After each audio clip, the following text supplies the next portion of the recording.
नमस्कार दोस्तों, स्वागत है आपका फिर से हमारे YouTube चैनल में एक बार। और दोस्तों आज हम देखेंगे 25 अप्रैल 2024 की राजस्थान एजुकेशन न्यूज़ के बारे में। तो चलिए दोस्तों शुरुआत करते हैं आज की राजस्थान एजुकेशन न्यूज़ की। आचार संहिता से भर्ती अटकी, कर्मियों की कमी से काम की पेंडेंसी बढ़ी, जोन डीसी से लेकर एक्स ईएन के पास अतिरिक्त कार्यभार का जिम्मा। सामान्य अंग्रेजी का पेपर निरस्त, अब 29 अप्रैल को दोबारा से होगी परीक्षा। इंजीनियरिंग में लड़कियों की संख्या 30% तक पहुंची, स्कॉलरशिप से जुड़े रहीं अधिक छात्राएं, टेक्निकल एजुकेशन में है मामला। नीट सिटी इंटीमेशन स्लिप जारी, 25 लाख तक पहुंचेगी संख्या, अब जारी होंगे एडमिट कार्ड, 5 मई को है परीक्षा। उत्तर मैट्रिक छात्रवृत्ति आवेदन अपडेटेशन 31 मई तक कर सकते हैं। यूपीएससी सीएपीएफ आवेदन 14 मई तक, ओटीआर भी अनिवार्य रहेगी। आयुक्तालय की कमेटी करेगी छात्रों की समस्याओं का समाधान। सीएसई प्री और यूजीसी नेट में क्लेश 16 जून को दोनों हैं परीक्षाएं। रिकॉर्ड 56 छात्रों को 100 परसेंटाइल, राजस्थान के 5, फिर दक्षिण में दबदबा। बोर्ड का रीट पेपर लीक प्रकरण फिर चर्चा में, पूर्व ओएसडी लोकेश शर्मा ने बर्खास्त अध्यक्ष डॉक्टर जारोली का नाम लिया। 23 कोर्स ऐसे जिनमें एक भी प्रवेश नहीं, केवल कुलपति की विशेष मंजूरी से हो रहे हैं संचालित। न शिक्षक न विद्यार्थी ऑफलाइन प्रवेश करवाकर बचा रहे हैं कोर्स। बीएससी नर्सिंग परीक्षा शेड्यूल जारी, 6 तक जमा होंगे फॉर्म। डेमो टेस्ट से परखेंगे नीट पीजी की तैयारियां, पहले आओ पहले पाओ की तर्ज पर अलॉट करेंगे सेंटर।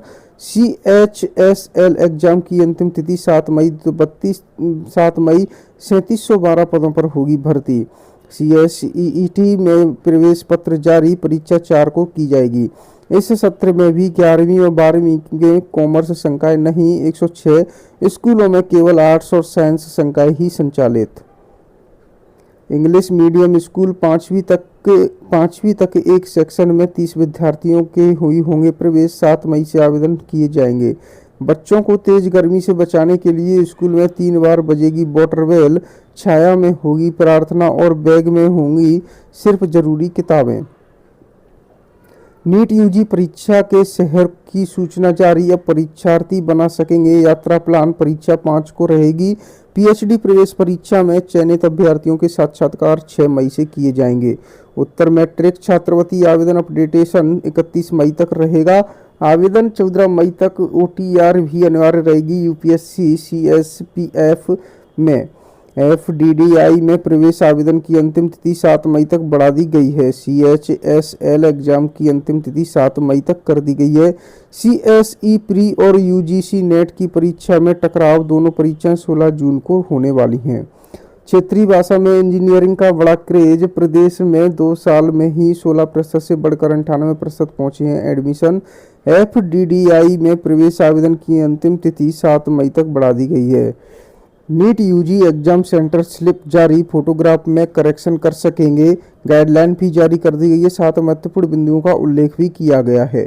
5 विश्वविद्यालय में दीक्षांत समारोह हुआ, 2 में संविधान पार्क उद्घाटन का शेड्यूल हुआ निर्धारित। 7 जून को राज्यपाल करेंगे कुलपतियों से संवाद तिथि बदलवाने की भी मांग की जाएगी।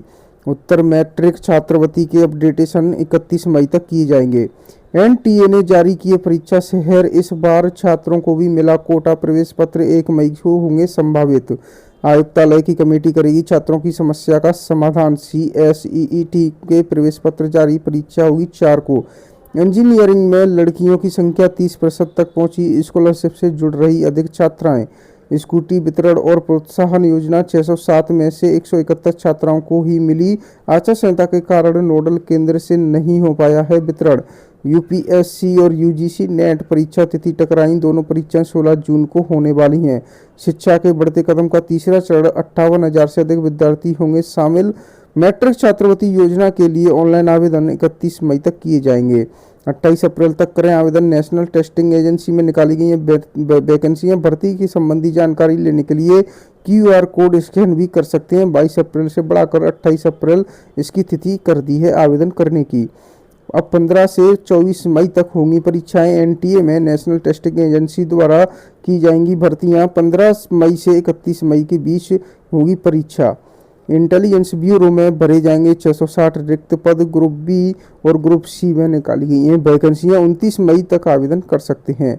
मंत्री के प्रस्ताव पर सरकार की मुहर से 10 लाख बेरोजगारों को मिलेगी राहत। महात्मा गांधी स्कूलों में 7 से शुरू होगी प्रवेश प्रक्रिया। 14 मई को निकलेगी लॉटरी। 1 जुलाई से कक्षाएं शुरू होंगी। विद्यार्थियों को बुकलेट में ही लिखने होंगे जवाब। 301 पदों पर होगी वैकेंसियां। भर्तियां नेवल डॉकयार्ड में निकाली गई वैकेंसियां। समर इंटर्नशिप करने का मौका। दिल्ली विश्वविद्यालय अपने यहाँ विद्यार्थियों को 2 महीने की समर इंटर्नशिप योजना लगाई है, जिसमें 4 मई तक वेबसाइट पर आवेदन कर सकते हैं। एग्जाम गाइड है दोस्तों, आप देख लेना एक बार हमारी PDF के रूप में पेपर डाउनलोड करके, वहाँ पे आपको ये एग्जाम गाइड मिल जाएगा। पेपर लीक के खरीदार गए, अब बेचने वाले भी जाएंगे जेल। मुख्यमंत्री भजनलाल शर्मा ने पिछली कांग्रेस सरकार को घेरा। आज का इतिहास है दोस्तों, PDF के रूप में पेपर डाउनलोड कर लेना हमारे टेलीग्राम चैनल से। शिक्षा में 5वीं तक के बच्चों की पढ़ाई होगी पहले से ज़्यादा रोचक। 1 मई से शुरू होगी स्कूलों में नए सत्र की प्रवेश प्रक्रिया। 7 मई को घोषित होंगे वार्षिक परीक्षाओं के परिणाम। प्रदेश के स्कूलों में अगले माह से शुरू होगी दाखिले की दौड़। विद्यालय स्तर पर तथा जिला समान परीक्षा योजना की परीक्षाओं के परिणाम 7 मई को होंगे घोषित। स्कूलों में समान ड्रेस कोड काफ़ी मुश्किल, अभिभावक बोले निजी स्कूल नहीं मानते, राज्य सरकार के आदेश करते हैं अपनी मनमानी। PTI परीक्षा में RPSC ने 1 वर्ष बाद पकड़ा फर्जीवाड़ा, बैठा था डमी अभ्यर्थी। गर्मी में स्कूली बच्चों को उल्टी, दस्त और बुखार की संभावना। शिक्षा विभाग ने जारी की है गाइडलाइन। नीलकृष्ण ने किया all India top. JEE main 2024 का परिणाम घोषित। रैंक 2 पर दक्षेश संजय मिश्रा और रैंक 4 पर आदित्य कुमार रहा। वन रक्षक भर्ती में शारीरिक दक्षता के नियमों में छूट से इंकार। महात्मा गांधी स्कूलों की बाल वाटिकाओं में बच्चों के बनेंगे होलिस्टिक कार्ड। प्रदेश के 904 MG स्कूलों के लिए तैयार होंगे कार्ड। बच्चों को लू से बचाने के लिए स्कूल में 3 बार बजेगी घंटी। देश के 50 लाख से ज़्यादा स्टूडेंट्स को परिणाम का इंतजार, अभी भी नहीं आए CBSE और ICSE और RBSE बोर्ड के रिजल्ट। तो दोस्तों आज के लिए राजस्थान एजुकेशन न्यूज में इतना ही। मिलते हैं आपसे नेक्स्ट डे की राजस्थान एजुकेशन न्यूज लेके।